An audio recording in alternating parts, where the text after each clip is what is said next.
माननीय नेते युवराज डॉक्टर बाबासाहेब आंबेडकरांचं, छत्रपती शिवाजी महाराजांचं जय लहुजी, जय लहुजी. आणि क्रांतिगुरु वासुदेव बळवंत फडके यांच्या स्मारकाला अभिवादन करून साधारण आणखी 15 ते 20 मिनिटांमध्ये आपण हा मोर्चा चालू करतोय. कारण अजूनही गाड्या 20 ते 25 बसेस या माझ्या मागे केसबी चौकात अडकलेल्या मला दिसल्या. चिंचवड मधल्या पण गाड्या त्या ठिकाणी अडकलेल्या आहेत. मी सगळ्यांना विनंती करणार आहे आणि पोलीस प्रशासनाला विनंती आहे, ज्या आमच्या गाड्या मागे अडकलेल्या त्यांना लवकरात लवकर जर सोडलं तर या ठिकाणी गर्दी होईल.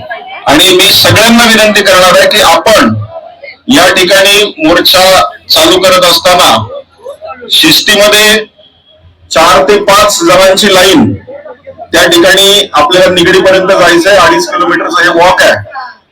त्या ठिकाणी सगळे येतील, तुम्हीही मधनं जाणार पाहिजे. आपल्या बरोबर या वाल्मिकी समाजाचे सगळी मंडळी आहेत, त्याचबरोबर मादिगा समाजाची मंडळी बरोबर आहेत.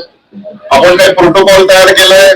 प्रत्येक नेता 5 मिनिटं बोलेल, कुणी आक्षेपार्ह बोलणार नाही, अशा सूचना आपण सगळ्यांना दिलेल्या आहेत. आपले पाहुणे खास करून या ठिकाणी आलेले घोडे साहेब आहेत, चांडे साहेब आहेत, अनेक जण येत आहेत.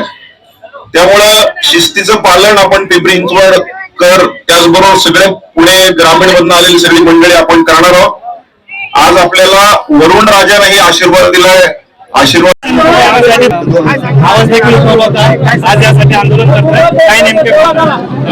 खरं तर 1 ऑगस्ट 2024 रोजी सुप्रीम कोर्टानं जो निर्णय दिला आणि त्या खंडपीठानं निर्णय दिला, त्या खंडपीठात स्वतः भूषण गोयल सुद्धा होते. सर्वोच्च न्यायालय हे संविधान निर्मित आहे, त्यामुळे संविधानाचं पालन करत या सर्वोच्च न्यायालयाच्या निकालाचं पालन करावं अशी आम्ही वेळोवेळी साहेबांना विनंती करतोय. आज महाराष्ट्रभर ही आंदोलन होतात आणि आजच्या आंदोलनात विशेष म्हणजे या पिंपरी चिंचवड शहरातील वाल्मिकी समाज, मादिगा समाज, ढोर समाज आणि मातंग समाज हे असे सर्व समाज या ठिकाणी एकत्र आलेले आहेत. त्याचे सर्व नेते एकत्र आले आहेत आणि आरक्षण उपवर्गीकरण लवकरात लवकर सुप्रीम कोर्टाच्या निर्णयाप्रमाणे लागू करा अशी विनंती आम्ही सरकारला करतोय. जे डॉक्टर बाबासाहेब आंबेडकरांनी संविधान लिहिलं, संविधानामध्ये समानतेचा नारा त्यांनीच दिला.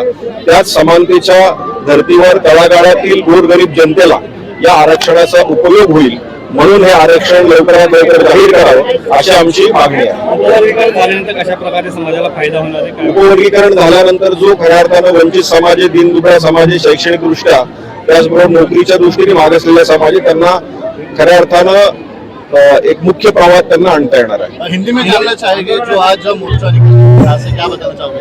आरक्षण उपवर्गीकरण 1 अगस्त 2024 को सुप्रीम कोर्ट ने जो निर्णय दिया था उसके आधार पे 5 राज्यों में आरक्षण उपवर्गीकरण जाहिर हुआ है.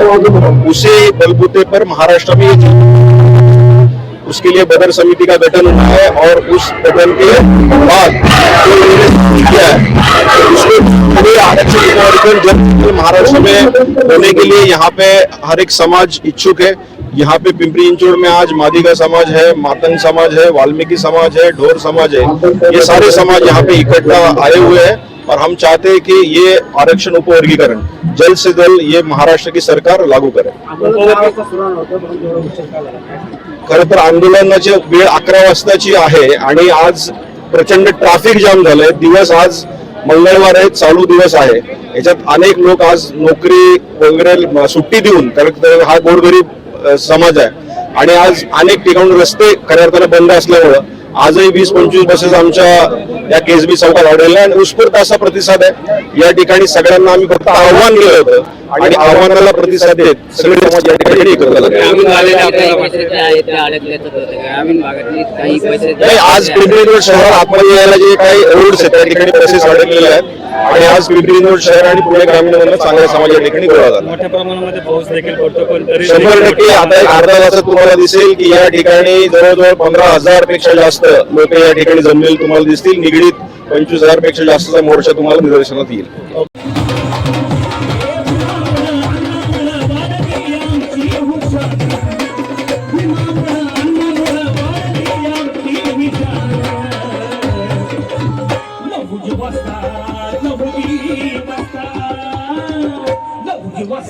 आमचा स्वाभिमान